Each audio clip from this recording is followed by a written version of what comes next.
দেখো, জোর করে তোমাকে আমি বাঁধতে যাব না, জোর করে তোমাকে আমি ধরেও রাখবো না। কারণ জোর করে তোমাকে আটকানোর ক্ষমতা আমার কেন, স্বয়ং ভগবানেরও নেই। কারণ তুমি তো থাকবে না আমার কাছে, তুমি তো মানবে না আমার যুক্তি, আমার পরামর্শ। তুমি তো তোমার খেয়ালেই কাজ করবে। তোমার কাছে যে তোমার বুদ্ধিমত্তা আছে, কিন্তু তুমি সবসময় ভাবো আমি খুব বোকা, আমি খুব অসহায়। কিন্তু সত্যি কি তাই? আমার যুক্তি, আমার পরামর্শ, আমার আহ্বান কি তোমাকে একটুর জন্য নাড়া দেয় না?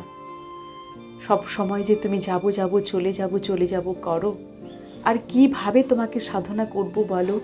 আর কোন পথে তোমাকে সাধলে, কোন পথে তোমার সাধনা করলে তুমি আমার পাশে থাকবে, আমারই হয়ে থাকবে?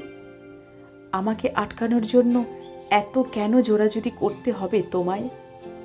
তোমার মধ্যে কি আমার জন্য এতটুকু মায়া নেই, এতটুকু টান, এতটুকু প্রেম, এতটুকু অনুভূতি নেই?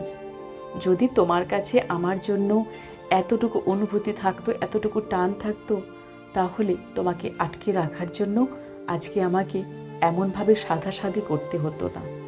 কাজেই আমি বোধহয় অক্ষম তোমাকে আটকে রাখার জন্য।